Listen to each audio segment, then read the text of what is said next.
Well, good evening, everyone, and welcome to LSU Science Cafe. I'm Steve Beck with the LSU Office of Research and Economic Development, and we're excited to bring you tonight's program featuring research by LSU School of Music faculty.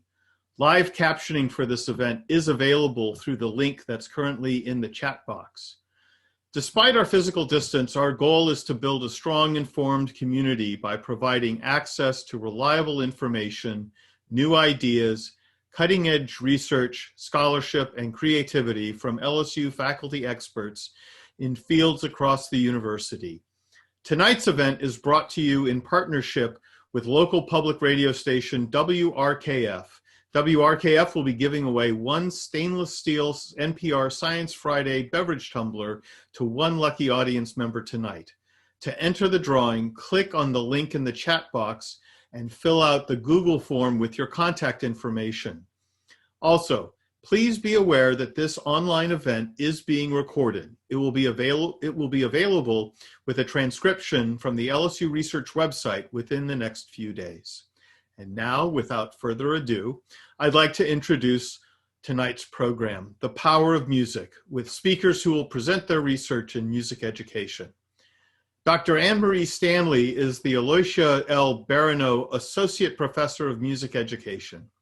Before joining the LSU faculty in 2016, she was an Associate Professor of Music Education in the Eastman School of Music at the University of Rochester.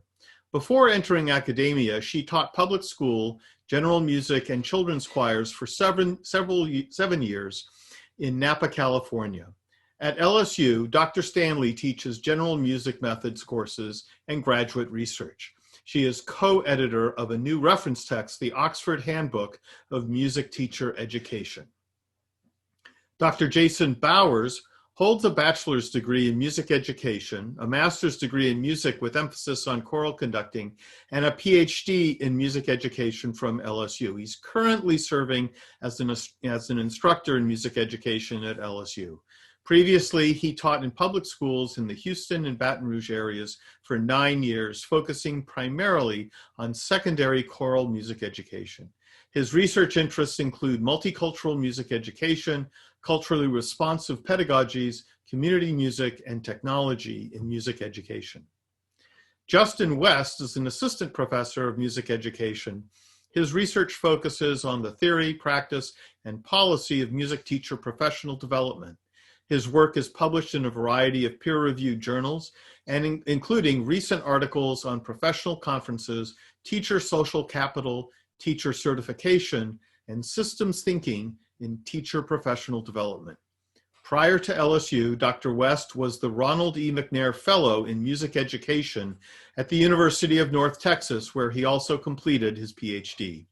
He's earned degrees from Columbia University and Lamar University and holds both Texas teacher and principal certifications. A former middle and high school choir director, he remains active as a clinician, professional development provider, and a church musician. Dr. Dan Isbell is an associate professor of music education. He has taught music in public schools in New York and Colorado and has performed as a trumpet player in a variety of classical and popular ensembles. Dr. Isbell is also an active scholar and has shared his research through a wide variety of publications and conferences. After their presentations, we'll have a moderated question and answer session. To participate, please use the Q&A button to enter your question. We'll be monitoring that section and relaying them to our panelists. And now, without further ado, it's time for my colleague, Dr. Marie Stanley. Marie? Thank you, Stephen. Thanks for having us tonight. We're really excited to be here. When I began my music teaching career at a small elementary school, I remember as a beginner feeling very unsure and isolated in my teaching. Because when you're an elementary music teacher, you typically don't have a team of teachers to collaborate with. You're usually the only one in your school. But I soon realized that there is something actually very lucky about being a music teacher. You do get to teach all the kids in the school, and you get an immediate community connection with students and families because you are the only one, and the musical impact you make can be so strong. So for me, that's the real power of music. Making music forges connections where there are none and strengthens existing ones. And now, about 20 years later, all my scholarship coalesces around this question. How do we create and support meaningful musical collaborations? If the power of music is the opportunity it offers us to connect, then as professors, our job is to find research-based ways to support that. And I speak for all of my colleagues here in the LSU music education area.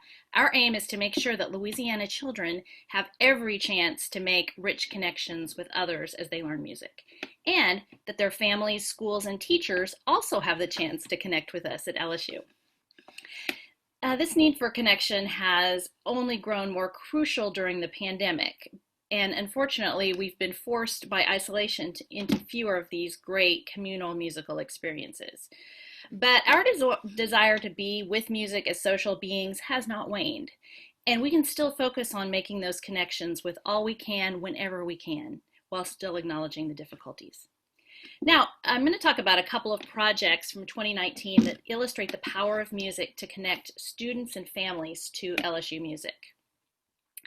The Sunshine Project is a performing arts program for students aged 6 to 16 with learning needs not as well supported in conventional learning atmospheres. And we call these kids our cast members. We pair each of them with a trained LSU buddy, who's an LSU student who is interested in working with students who are exceptional learners. And the cast members come to campus to work alongside their buddies for 2-hour rehearsals on Sundays. And we put on a show at the School of Music with cast members and LSU buddies performing side by side on stage. Here's a 20-second video from a Sunshine Project rehearsal.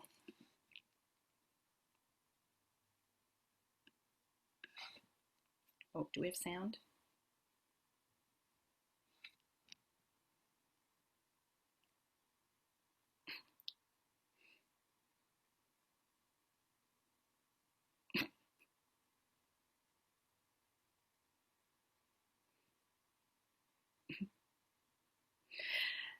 I'm not sure if we had sound on that or if I just couldn't hear it, but you could certainly see the joy on everyone's face there in that.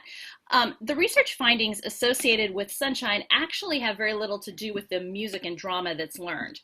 The most profound findings are about the connections between the LSU buddies and the cast members. But we also found that relationships form between the parents of the cast members, and between me and the parents. And we found that Sunshine is a really needed respite for hardworking caregiver parents. And we also found that Sunshine really serves the needs for so-called neuroatypical teenagers who still want to be social and enjoy being a teenager with their peers. Next, Songwriters Showcase is a partnership between LSU Music Education and EBR's Parkview Elementary School 3rd and 4th graders. Songwriters Showcase is a study of young children and LSU music students' creativity in songwriting. Maybe we can go back a slide because I think there's a few more pictures that people might want to feast their eyes on. In the Songwriters Showcase, first the elementary school students did some serious study over their favorite classic pop songs. And they journaled about the song's content and structure, and then they wrote lyrics for their own original songs. The LSU Song Buddies, or college seniors, visited Parkview Elementary to work with their songwriters to flesh these out into full-fledged original arrangements over a period of 6 weeks. And then we bussed 3rd and 4th grade songwriters and their parents to a live rock band style public performance by LSU students. The major finding from this project here is how LSU students learned and benefited from the influence of the elementary students. So the findings became much less about what I thought it would be. I thought it would be, how can elementary kids learn songwriting from these more expert older musicians? It became much more about how the EBR students motivated the LSU students to learn new styles and instruments so they could write the songs according to the 3rd grader songwriter's vision. And the LSU students were just bowled over that the 3rd graders have huge amounts of prior musical knowledge that just needs to be accessed. Not even educated, but really just accessed and showcased.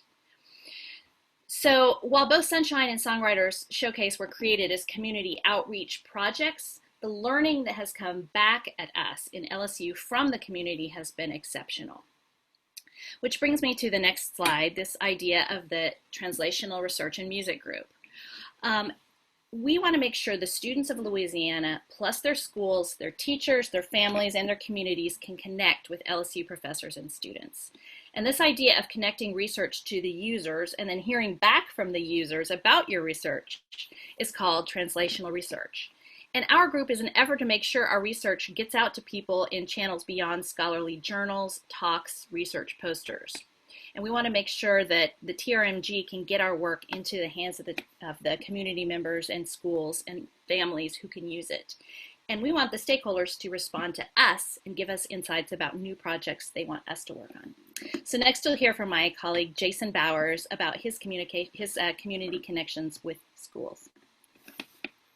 Thank you, Anne-Marie, and thanks for having us this evening. We are really excited to be here with y'all. Similar to Anne-Marie's work connecting LSU to young students and families with the Sunshine Project and Songwriters Showcase, my work involves connecting LSU to community schools and developing and guiding their collaboration with our undergraduate music education students. And prior to my work at LSU, I was the choir director at Zachary High School, for those of y'all that don't know, just a little bit north of here, for many years. I saw, while I was there, firsthand the benefits of maintaining a strong relationship with the LSU Music Education Department. Through hosting student teachers, welcoming students to observe my classes, collaborating on research projects, and doing exchanges on the LSU campus, my students and I at Zachary were changed for the better. It wasn't until later in my career that I truly understood the other side of the coin, but more on that in just a bit. When I began my work at LSU, I stepped into a unique partnership with an area school. Southdowns Pre-K Center is part of the East Baton Rouge Parish School System and offers a unique and wonderful opportunity for typically developing students and students with special needs to interact in various types of classrooms. And these classrooms are specifically designed to accommodate all learners and encourage collaboration. Through a course I teach called Teaching Music in Diverse Settings, our music education students are able to partner with a classroom teacher from Southdowns and provide music lessons where no music teacher exists. In return, our students learn an immense amount about teaching students with diverse abilities and backgrounds. And we're going on our 10th year with this specific partnership, so that's exciting. In my second year at LSU, I was able to work with a colleague to begin a new partnership with the Louisiana School for the Visually Impaired. It's also part of the East Baton Rouge Parish School System, and LSVI provides a safe and robust learning environment for students with all types of visual impairments, from partial to complete blindness. Working with the full-time music teacher at LSVI, Michael Durham, our music education students are able to engage with students that sometimes require a very different approach to teaching music. And now we're in our 6th year at LSVI. So as I mentioned earlier, I really wasn't aware of the great benefit to LSU and our students when I was teaching high school. I only saw how impactful it was for my high schoolers and myself. But now I really do understand these partnerships to be a cycle of giving and mutually beneficial to everyone that's involved. While the pandemic has greatly reduced our ability to maintain physical connections this semester, we're still connecting in other ways. And I'm hopeful that in-person collaborations can return soon. Really briefly, I want to share 2 student quotes from LSU students who completed final reflections after having done the partnership experiences at Southdowns and at LSVI. So the first student said, "The various service learning experiences available to students at LSU are likely the most rewarding experiences of our time here. There really is no better way to replicate the real thing than to just go out and see things for yourself. I imagine LSU is one of few colleges who cover the topic of special education in such great detail in the music education coursework. And because of that, the music educators that are a product of LSU will see more value in special education and inclusion. After these experiences, it has become a goal of mine to provide a rewarding musical experience to any student who wants to partake in music making. To begin with, my values were never rooted in intentionally excluding students with disabilities, but I certainly would have felt much more apprehensive and unfit to handle it without the content we covered or the service learning experiences provided for us." And the second quote is from a student who worked at Southdowns with 2 pre-K students. "At first, I did not know how to provide a need for both Andrew and Miracle, the 2 students with severe disabilities from Southdowns. I thought that I would fail in providing a meaningful experience and connection. However, Andrew and Miracle taught me to look deeper into myself and others for strengths and talents. They both showed me to investigate other components of learning and interaction. Andrew showed me this when he was able to make his music through dancing and singing, while Miracles showed me that learning can be enjoyed with laughter. This changed my ideas and perspectives for children with disabilities. And really, those two quotes show the power of music and their experience with community schools. As a final wrap up, currently I'm working on a collaboration with 3 other music education researchers from the University of Utah, East Carolina University, and the University of Oklahoma to investigate university K-12 school partnerships and to find ways to support similar experiences at other universities and improve partnerships that are already in existence. So I'm excited to move forward with that project and see what the findings bring. Now I'm going to pass it off to my colleague, Dr. Justin West, so he can share a bit more about one of our projects in the Translational Research in Music group. Thank you, Jason, and thank you to everybody who's joining us tonight virtually. It's a real pleasure to be here. In an article that I wrote before the pandemic, I described teacher professional development as imperative because education was complex and ever-changing. Well, if anything, education now has become even more complex and ever-changing. And so professional development, if it was imperative then, it's going to be utterly critical now. And so tonight I want to talk to y'all about the power of music teacher professional development. My research interest in this topic, it grew out of my time as a high school choir director. Every Wednesday at the school where I worked, the students had late arrival. Instead of coming at 7:30, they would come at 9. And during those 90 student-free minutes, the teachers would meet in what are called professional learning communities, or PLCs, the freshman algebra teachers together, the English teachers together, and so on. I was part of the Fine Arts Department PLC. And the Fine Arts Department was made up of me, the choir teacher, the 2 band directors, the 2 theater teachers, and the 2 art teachers, but also the journalism teacher, the speech and debate coach, and for good measure, the JROTC instructors. So as you might imagine, with a group this diverse, this PLC was not going to be very useful for us. So during those weekly time slots, while our math colleagues were talking about things like how to break down the district's new curriculum for underperforming students, we would just stay in our rooms. In fact, I used to joke that my PLC was just me in my office looking into a mirror talking to myself. To be clear, the issue was not the PLC itself. Professional learning communities, they are a model of effective teacher professional development. The problem was that the PLC, as constituted on my campus with arts teachers convening with JROTC instructors, was not made relevant to me as a music teacher. So our school got credit for having effective professional development for its teachers, but those PLCs really missed the mark for me and my fine arts colleagues. So later on, as a researcher, I started looking into some differences between music teachers and non-music teachers when it comes to access to powerful professional development opportunities. And I found that music teachers are less likely to have access to collaboration. They're less likely to have professional development that's actually related to the content that they teach, music. And perhaps as a result, music teachers tend to have more intense feelings of professional isolation. I don't think this is because music teachers don't appreciate content-specific professional development or that they don't want to collaborate with other music teachers. I think it's because music teachers typically work by themselves as the only other music teacher on their campus. And so they can't collaborate because there aren't any other music teachers in their schools with whom to collaborate. So we've seen this issue manifest here in our local Baton Rouge schools. Many of the music teachers in the EBR system, they don't get to interact regularly with other music teachers. Because we know that the most powerful professional development for music teachers, again, is when they collaborate with other music teachers, our group, the Translational Research in Music group, launched a program for them to do just that. It was called Reciprocal Peer Coaching, or RPC. In RPC, we paired EBR music teachers with their colleagues. They observed and they coached each other in a no-stakes, totally voluntary program that took place over 5 months.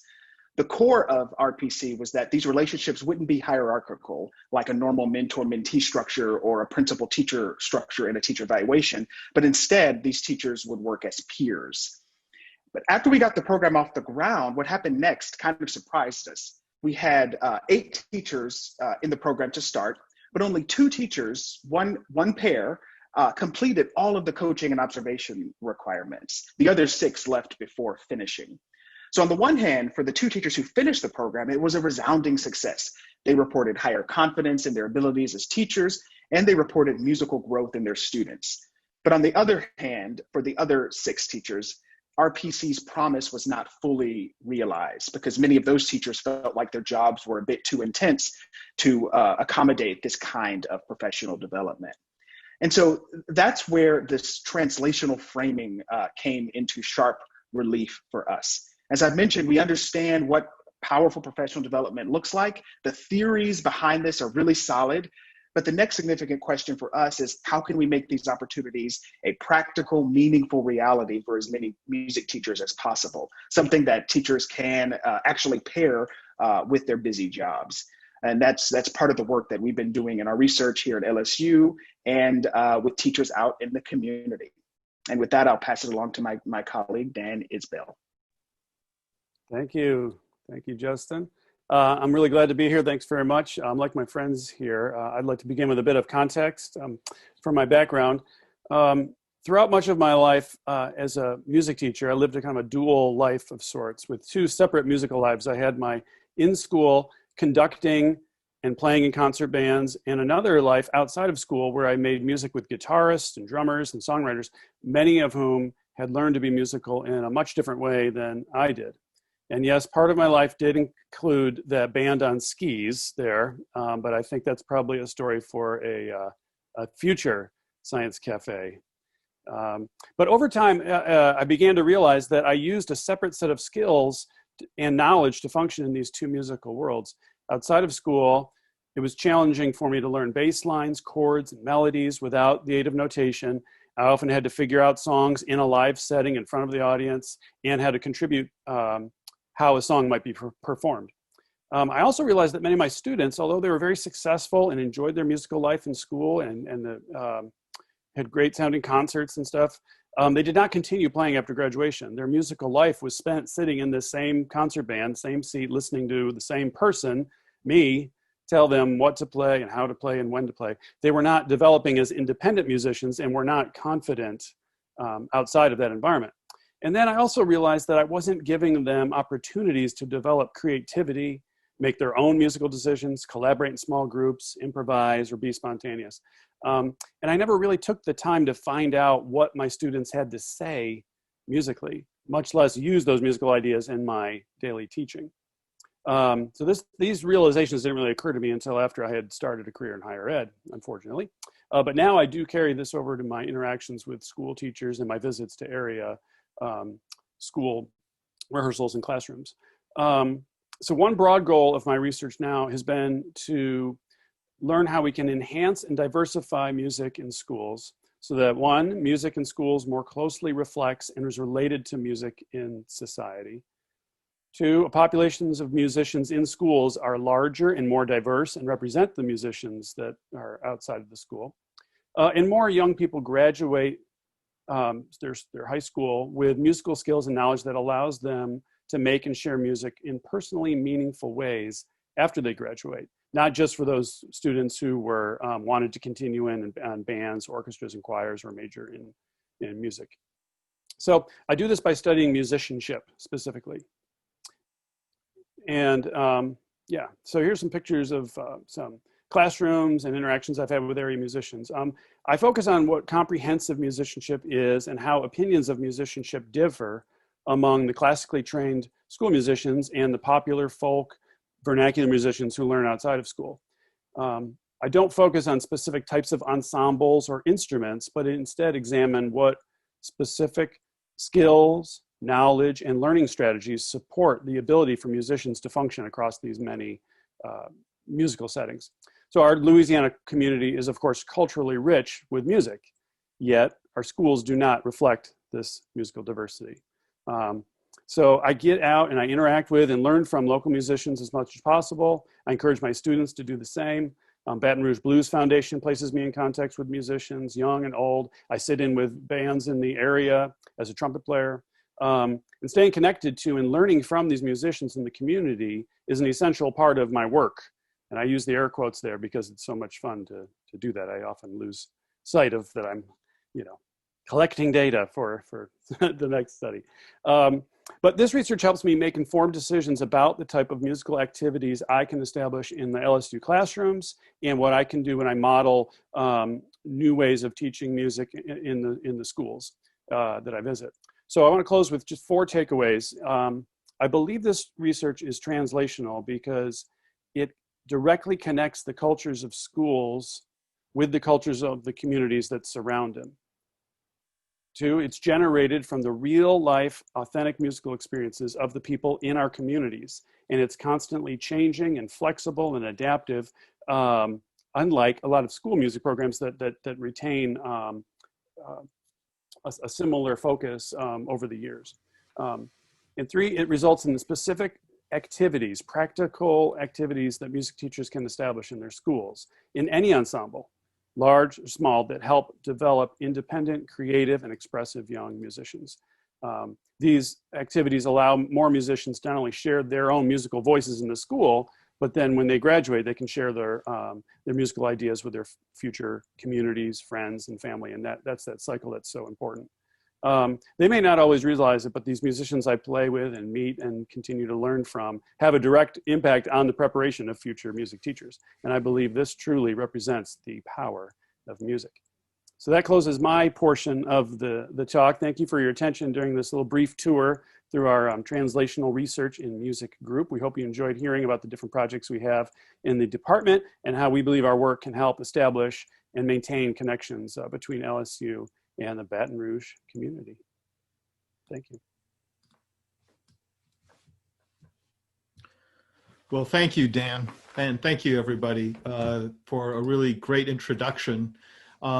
So I know that we had a little technical difficulty with a slide during Dr. Stanley's talk. We're going to get that queued up in just a few moments to play again and see if we can't get that to work. I wanted to kind of kick this off with a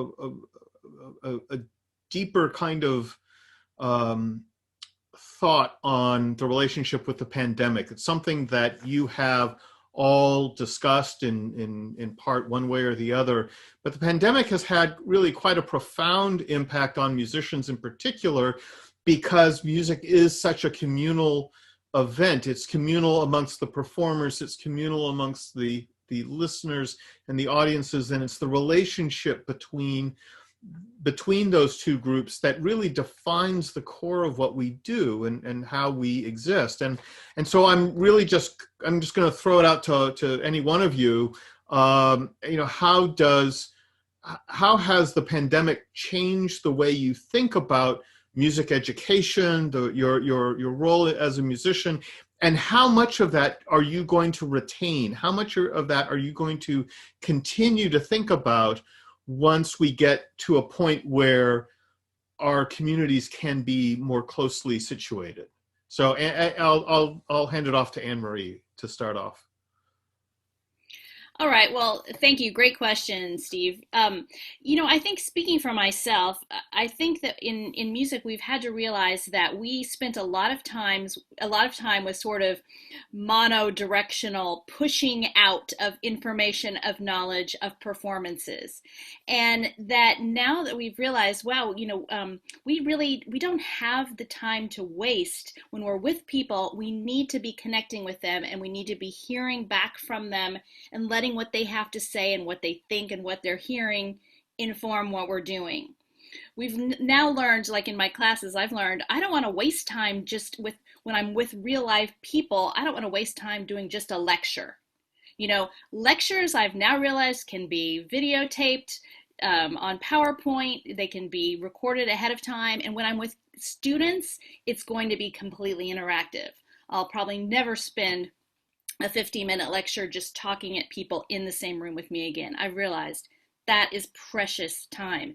Those connections they're not for sure, and they may not come back. And when you're with people, that's how we should use them. I might just add one. Oh, sorry, Dan, did you want to jump Go in? ahead. Okay. Just really quickly, I was lucky enough this past weekend to interact with some area music teachers because I ring in a handbell group. That's a whole nother story as well. But the handbell group, it just happens to be all these music teachers that get together to ring handbells. Anyway, one of the conversations we were having is about kind of along the same lines as Anne-Marie, this idea that prior to the pandemic, a lot of area music teachers were so focused on the product or the concerts that they were preparing. That's partially because the administration is, putting pressure on them to do these things, and the community wants to see them, and they are important parts of programs. But this approach to teaching that isn't so performance oriented has really given them some freedom and flexibility to start to think more about what the process in the classroom is like, and to prioritize making that experience as high as it possibly can be. Similar to what Anne-Marie's saying, when you're in the room with the people, make it as meaningful as you can and let that be the thing that drives us as musicians, not necessarily the goal that there's always a performance coming, while that's also important as well. So I think that relates to Anne-Marie's thought there. Dan? Yeah, I think one thing that we, as formally trained music teachers and people who operate in schools of music, although instruction is located in, I think, 95% of American schools, only 10 to 20% of people in the schools actually participate in the offerings. And what that means is that there are a lot of people making music outside of the school programs. And one way I learned that people were making music was through the apps and websites and stuff where you can create, compose, edit, share, and make music with people who are in different communities around the world, right? And, personally, if I'm interested in teaching rhythm, tone, pitch, timbre, all these musical concepts, it can be done in a whole number of different ways. And people have been making music remotely and sharing it before the pandemic arose, and now some of these people who are more experts and have some experience in that way of making music have sort of been elevated and are more public now. So we should capitalize on that, I think. Dr. West, did you want to add? Yeah, I'll add two things. The first thing is that since I look at professional development, I usually study conferences, and I was a big conference person. I thought that teachers should go to these conferences and they should interact with one another. But now that conferences in all congregate settings have been postponed, you can't do them right now, there's been an amazing boom of alternative professional development over the summer that's innovative and helping teachers to realize new ways of making music. And I've been very, heartened by that, because as things were shutting down and performances and competitions were being canceled, I would see from the National Association for Music Education and other organizations, I would see these teachers coming together over Zoom a lot of the time to think of new ways to teach. And then the second thing I'll add is that I hope, pray that there's going to be a renaissance for live music after all of this is over. I think people are going to want to come back and experience experience live music. There's nothing like it. And so once, hopefully a vaccine comes and a year or so from now, I think people are going to want to come back and experience that. So I'm hoping for it. I have absolutely no doubt that as we inch closer to that time, that people will really be trying to come together, because it is such a core element of what we do, and it's as of who we are as humans. So I am looking forward to that time, as I know you all are. I believe that we have the slide ready to go, so we're going to try to do this again. Dr. Stanley, if you'd narrate a little bit on this as well. Holly, if you could go ahead and roll that. Okay, let's see. On there.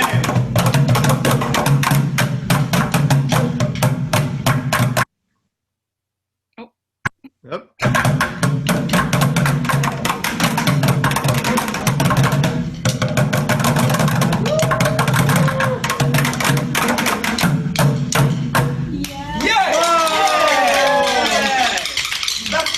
What a beautiful item there. So can you tell us a little bit about that? Well, what you were seeing there is a boy named Parrish Weber, who happens to be the son of LSU Associate Registrar Kelly Stevens Weber. And he was there with his two LSU buddies named Danny York, who's a master's student class of 2021, and Emily Furman, who is a 2020 graduate and now teaches up near Alexandria. And Parrish is one of our about 27 kids that came last spring and the spring before that to campus every Sunday, and we had giant rehearsals with LSU buddies and their the cast members side by side, and we worked to put on a performance together. And what's really just organic about what you just saw is that, like Jason was mentioning, we're not so focused on product. We trust that the music making that happens in communion between the cast members and their buddies is going to result in a performance. As the rehearsals go on, we're sort of improvising and figuring out, okay, can we get this on stage? Can this be on stage? Can this be on stage? And for sure, when we come back and do our next concert, Parrish is going to be bucket drumming, very popular. So, and he's a preteen who just loved being with the LSU students and loved being with people his own age. And of course, who doesn't like drumming? So we have a question for Dan from one of our audience members, asking about an example or two of efforts in public schools at the high school level nationally, wherever it may be, that actually try to make music programs better align with music that is on the ground in society. And if you could, if you had some examples that you could give. Yep. All right. Well, there are, if we think of this in terms of how far away from, or how much tension or difference would a program be from the traditional band, orchestras, and choirs that we all know. Okay. Now, on the far end, there are organizations like Little Kids Rock and Musical Futures and small rock bands that actually will introduce new ensembles and new instruments that currently don't exist in many schools, the keyboards and the drum sets and the bass guitars and that sort of thing. And their focus is on bringing in different types of styles of music. What I spend most of my time on, I made a couple comments there. I'm like, I don't focus so much on specific ensembles or an instrument, or, the electric guitar is going to save the world, or it's going to be a steel drum or a rock band or anything. It's about the musical skills. So even within a band, orchestra, or choir, I prefer to spend my time helping them bring those skills that the popular musicians and the folk musicians are using. So everybody in the concert band, for example, we're playing a song that's rooted in folk music or has these singable melodies and simple chords. Everybody learns the chords, everybody learns the melodies, and we play with them. We make different versions of them. A quick example I would do is in class, we would each learn, 3 or 4 people would get together and make their own version of an 8-bar medley that's represented in the music that we're doing for the concert. Well, before we would present, let's see, chorale and shaker dance, small groups of students would stand up and play Simple Gifts medley, in their own little way and hop around, and they knew the song. So just that comfort that they gain as a musician, singing and playing their instrument and moving and that sort of thing, that's sort of, more attainable and isn't so distant than bringing in new instruments and keyboards and rock music. But they cover the gamut, really. Hope that wasn't too long. Does anybody else want to have any thoughts on that? Dr. Stanley, go ahead. Yeah, I just want to jump in and say that in the Songwriters Showcase with the 3rd and 4th graders, the LSU students quickly saw that they didn't necessarily have the chops to bring the 3rd and 4th graders pop music visions to life. And so they quickly had to learn, okay, I'm an opera star, but my songwriter wants a rap song, so I'm going to convert myself to rap artist. All right, I'm a clarinetist, but my songwriter really wants me to play drum set, so I guess I'm playing drum set. And I think if we are really able to listen to and see what the students that we're teaching have in mind creatively and bring that out of them instead of kind of imposing our ideas upon them constantly, getting some kind of balance, they're going to demand that we react to new styles of music. It's just a matter of being a little bit open to it. And as I've said, third and fourth graders, if they're starting now with this sort of creative, opinionated way of thinking, then by the time they're in high school, I can promise you that they're going to want to be able to continue that creative music making and composition if we nurture it along the way. So I'm really hoping that we can. Absolutely. Dr. West, I have a question for you. And it really gets to, the person who puts the question forward is, acknowledging that you all have a lot of enthusiasm and a lot of energy in trying to make a difference. The professional development, I think, is a really amazing part of teacher education that we've never really put enough focus on. And I'm really glad that that's the area that you're working on. But one of the roadblocks to really making meaningful change in the educational process is that administrators and decision makers who have to look at not just music, but the entirety of the curriculum, that they don't have the kind of training or understanding to make the kinds of decisions that would help support the broader inclusion of music in the K through 12 arena. So how would you respond to this? How do we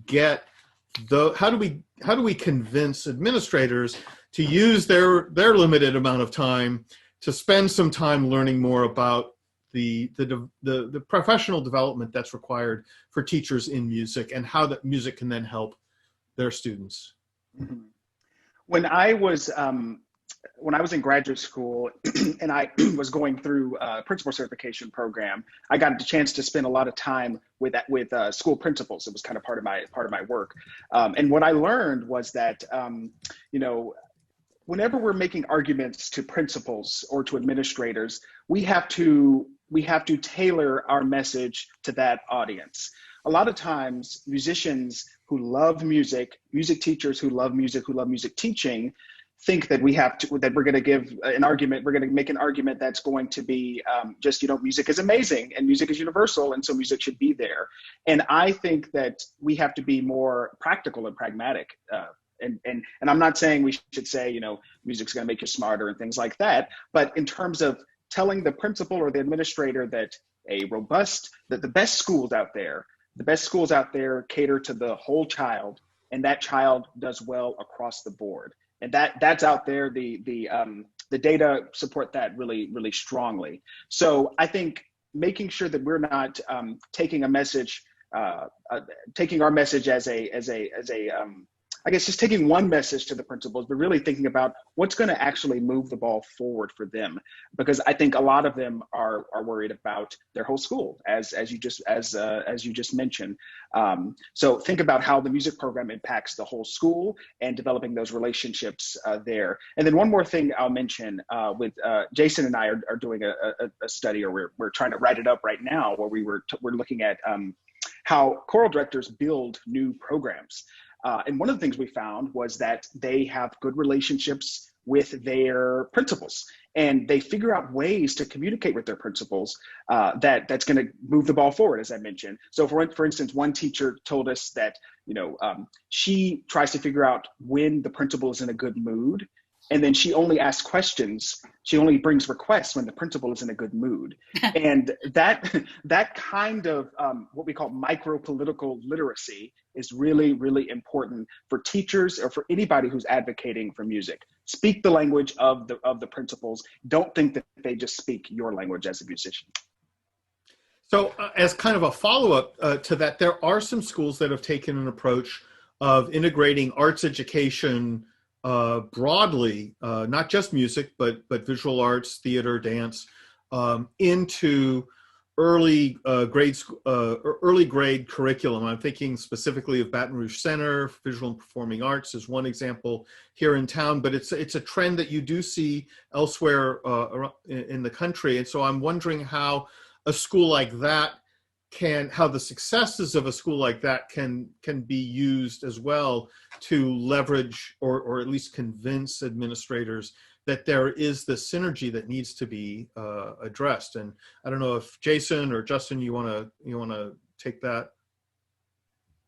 Sure. Yeah. I'll chat about that a bit. I mean, I think anytime we are, like Justin said, trying to convey ideas to administrators that maybe have musical backgrounds, but maybe don't, maybe understand exactly what goes on in the music education classroom, but then again, maybe don't. We have to find those ways that does speak to them. And that's where, when we were talking about earlier, this idea of having some kind of a product that shows that there is involvement, enthusiasm, there's momentum in terms of growth. Students want to be a part of what you're doing. When you can start to get just a little hint of that, that's whenever those are the things you grasp onto and start to share with your administrators. They understand those things immediately. You don't even have to use words to explain it. Show a brief video clip from a concert or something happening in the playground, or maybe you took a small group into the cafeteria to do a bucket drumming demonstration. You know, those kinds of things are the things that don't require a whole lot of preparation in advance. They're great fun and good teaching tools, but they also speak immediately to almost everyone. And so that's where I think, yes, I think that's the way that we have to do it, because that's something that they can all understand. Dr. Stanley, I see that you've kind of laid claim to a question in the Q&A section. So I'm happy to throw it to you. And it's about Kids Orchestra, which is a local community orchestra that has been collaborating with LSU in a variety of ways. And so maybe if you could talk a little bit about Kids Orchestra, talk about the relationship, and what have we learned about the power of music from that particular context. Well, I was I didn't know we had the Q&A function, and I was sort of messing around, and I see that I clicked, I'll answer this live. So I did lay claim to it on accident, and Jason might be actually better to answer this. He wrote his entire dissertation on the role of Kids Orchestra in the lives of children in Baton Rouge. But I will just say one thing.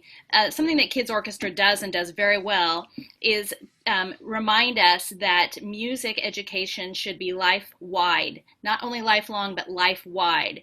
It's like the people that say, oh, Anne-Marie, how's it been homeschooling your kids during the pandemic? And I always say, well, I already homeschooled them 18 hours a day, meaning that there's a lot of time when kids are not in school, and that's a lot of time where we could harness for learning. And Kids Orchestra has done that beautifully. So we need to make sure that we're always attending to how can music happen in the lives of children throughout the day and throughout the summers and during vacations. And I'm going to pitch it to Jason because this is his dissertation. Yeah, I mean, I could, one of the reasons I didn't bring it up is because there's like 3 hours I could talk to you about on Kids Orchestra alone.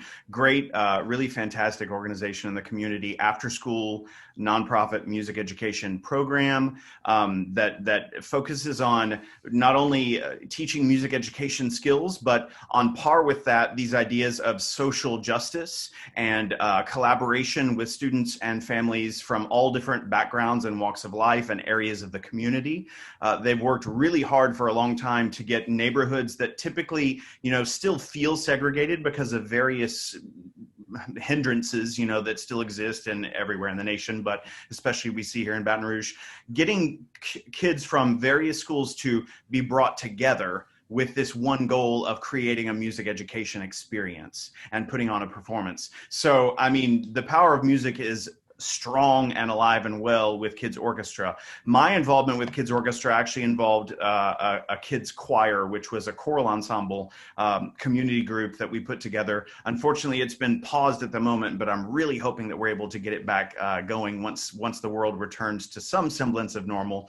But the experiences I had with students from all around the community coming together once a week for these choir rehearsals, that if you imagine in your mind what a choir rehearsal looks like, and then erase all of that. That's not what this looked like at all. It was us standing in circles. It was us creating dances. It was us, doing all kinds of things, but really just getting kids to interact socially with one another that maybe would not have had that opportunity before, and showing that everyone has this kind of common interest in making music and enjoying that experience. And so Kids Orchestra is a great example. Also, I might really briefly mention, I know I've talked a lot already, but the LSU music students and music education students many of them, a very large number, are involved with Kids Orchestra through teaching the primary instruments, through teaching what they call foundations classes, which are like elementary music experiences. And so not only does Kids Orchestra give back to the community, but LSU students, in particular music students, are getting really great benefit to work with community students and other families. And the families are kind of getting this interaction with LSU that they might not have had either. So really it's this, again, I talk about this cycle of giving. That's exactly what it is. Every single thing is giving and returning at the same time. So it's a great model. So I have two questions, and one's more of a comment, but I'll put it up there. And I think, Dan, you might want to take a stab at this. And it's someone who's commenting about how there are a lot of great musicians who have never gone to music school or have never had the kind of education that you find in a university setting. How do we build upon that knowledge base? I mean, I know that that's a lot of what you've been doing and what you've talked about. What are the things that we can do that kind of break through the bureaucracy of a traditional kind of college band and college level music education, so that kind of knowledge is shared and learned and nurtured for the students? Right. And it's a great question, because what it gets at is this cycle, the socialization cycle of people moving through a formal school program. They're expected to demonstrate that at audition time, and then they learn that model when they are an undergrad and hear that from faculty who had that same thing, and the cycle perpetuates itself. So beyond just simply expanding on the rehearsal strategies and the instruments and the type of music making that goes on in a school, like I mentioned before, with the particular teaching methods, we need to start welcoming these musicians into the school environment. Okay, so it begins with the current musicians, the musical people in middles and high schools, where I focus on getting them in, having opportunities for them to be musical in the school curriculum, full-fledged, authentic music making, right? And then if that approach is extended into the campus arena, and we're making strides here at LSU with more attention on the Bachelor of Arts program, where different types of musicians can get into the musical community. And think about the current musicians on LSU campus who are musical and write their own songs and play in bands and stuff. There should be a way where the music culture in the School of Music can acknowledge and capitalize on all of that musical diversity on the campus. So, and I think in that way, we can start to break that kind of cycle that the person was describing in the question. So we have time for one quick answer on this question, and it's not an answer that could be quick, unfortunately, but I'll ask you to do your best. So we've had some great ideas shared here, and it's really related. This question is related to the pandemic and the things that we're learning now about the pandemic. What things, if there's one thing from each of you, if there's one thing that you think would be critical to be added to our national standards for music education that we learned from the pandemic, what would that be? I'm going to pick Justin. Okay. Well, I'm going to kind of duck the question, because I think I teach, whenever I teach the national standards to our undergraduate students, I list them out and I tell them, we're not following or living into all of these standards. Like, for instance, we have these 4 processes: creating, responding, performing, and connecting. And the one that we do the most is the performing. So to me, I think that we don't necessarily need to revamp the national standards. We need to just actually live into them, because all of the things we've been talking about, or most of the things we've been talking about, the small ensembles and the creativity and all that kind of stuff, the composition, all of that is totally kosher under the existing national standards. And we've neglected some of that stuff because of our focus on performance product thus far. So I'm kind of ducking the question, but I see Dan is coming up. Yeah, well, I don't think you ducked it very much, because you're correct on the money. We have a very broad set of standards already in place. But furthermore, I think the issue is that when something like creativity is brought into a school program, it's problematic if that is still delivered in that one-way directional model, right? So teachers need to be more flexible and comprehensive in the way they approach the standards, and let students represent their musical skills and knowledge in a number of ways. Bring those musical ideas into the classroom in culturally responsive ways, like Jason was saying, or the students that Anne-Marie were describing. You know, if they all can be musical in authentic ways in the school program, we will be reaching those standards in a meaningful way. That's great. Well, I'm afraid we are out of time. And it's time for us to bring this to a close. Thank you all so much for an engaging presentation and discussion. I'd also like to thank our crew, Allison and Holly and Kristen, for their work on making this all happen. Tonight's winner of the WRKF drawing is Mildred Mathern. WRKF will mail you the Science Friday beverage tumbler. Congratulations. Also, we hope to see you again next month on Tuesday, October 27th, for a Science Cafe talk on how to live better with LSU Pennington Biomedical Research Center faculty, Dr. Justin Brown and Dr. Robert Newton Jr. Thank you very much for coming. This concludes the live captioning of this event. Thank you and good night.